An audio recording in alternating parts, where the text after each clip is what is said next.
Hello সবাইকে, আশা করি তোমরা সবাই ভালো আছো। আজকে আমি নিয়ে এসেছি একটা রিভিউ ভিডিও। এটা এমন একটা প্রোডাক্ট, আশা করি কম বেশি তোমরা সবাই এর নাম শুনে থাকবে। এটা বলা যেতে পারে একেবারে ভাইরাল একটা প্রোডাক্ট।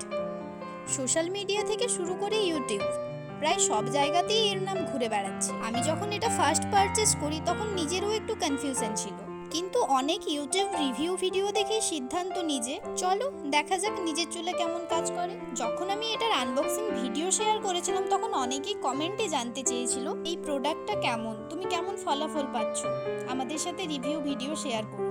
তাই ভাবলাম আজকে বিস্তারিতভাবে আমার নিজের ব্যবহারের অভিজ্ঞতা তোমাদের সাথে শেয়ার করি, যাতে তোমাদেরও একটু সুবিধা হয় প্রোডাক্ট পারচেস। তাহলে আর দেরি না করে চলো শুরু করি আজকের ভিডিও। অ্যালপস গুডনেসের রোজমেরি হেয়ার ওয়াটার। প্রোডাক্টটা দেখতে বেশ সিম্পল। এটা একটা ট্রান্সপারেন্ট স্প্রে বটলে আছে, প্যাকেজিং হালকা, একদম ট্রাভেল ফ্রেন্ডলি। আর স্প্রে নজেলটাও বেশ ভালো, যেটা চুলে স্প্রে করতে খুব ভালো সাহায্য করে। স্মেলের কথা যদি বলি, খুব হালকা রোজমেরি টাইপের স্মেল আছে, একদমই তীব্র না। প্রোডাক্টের টেক্সচারের কথা বলি, একেবারে ওয়াটারি বেস, নন স্টিকি। স্ক্যাল্পে ইউজ করলে একটু ফ্রেশ ফিল হয়, শুকিয়ে গেলে আবার বোঝাও যায় না কিছু ইউজ করা হয়েছে বলে। এখন আসি ব্যবহারের কথায়। এটা আমি সপ্তাহে 4 থেকে 5 দিন ব্যবহার করেছি। এই পুরো 60 দিনের জার্নিতে, মানে টোটাল 8টা সপ্তাহের ভিডিও ফুটেজ আমি তোমাদের সঙ্গে শেয়ার করছি, যেখানে তোমরা নিজের চোখে দেখতে পারবে আমার হেয়ার গ্রোথ, টেক্সচারের কোনো পরিবর্তন এসেছে কিনা, চুলের স্বাস্থ্য কিছুটা উন্নত হয়েছে কিনা। সব কিছু আমি চেষ্টা করছি, সব কিছু খুব রিয়েলভাবে তুলে ধরতে, যেন তোমরা নিজেরাই এই ভিডিও ক্লিপগুলো দেখে বুঝতে পারো আসলেই কোনো পরিবর্তন হয়েছে কিনা। আর অবশ্যই ভিডিওর শেষে আমি তোমাদের জানাবো আমার চুলে এই রোজমেরি হেয়ার ওয়াটার আদৌ কাজ করেছে কিনা, নাকি শুধু হাই। প্রোডাক্ট প্যাকেজিং খুবই সুন্দর, ইউজ করতেও বেশ কনভিনিয়েন্ট, ঘ্রাণটাও তেমন বিরক্তিকর না। কিন্তু এবার আসি আসল কথা, নিজের ব্যক্তিগত মতামতটা তোমাদের সাথে শেয়ার করি। আমি অ্যালপস গুডনেসের রোজমেরি হেয়ার ওয়াটারটা নিয়মিত 60 দিন ব্যবহার করেছি। যেমনভাবে ব্যবহার করার কথা ঠিক সেরকম ভাবেই করেছি। ব্যক্তিগতভাবে খুব বেশি কোনো ফল পাইনি, চুল পড়া যেমন ছিল ঠিক তেমনই ছিল।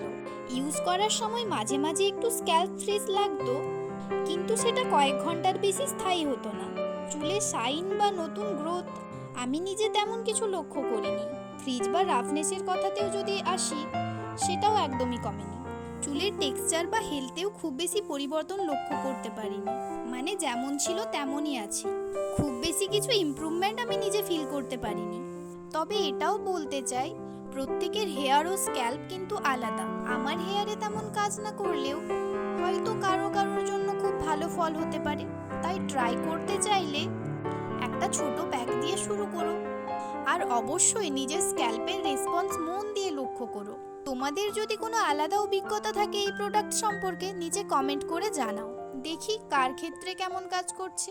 এই অংশটা হচ্ছে আমার শেষ সপ্তাহের রেকর্ড করা ক্লিপ, মানে এখন আমি ভিডিওর একদম শেষ পর্যায়ে চলে এসেছি।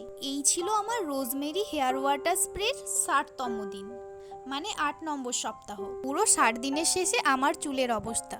এখন তোমাদের বলার পালা, ভিডিও শুরু থেকে শেষ পর্যন্ত, মানে উইক 1 থেকে উইক 8 তোমরা কি চুলের কোনো পরিবর্তন লক্ষ্য করেছো?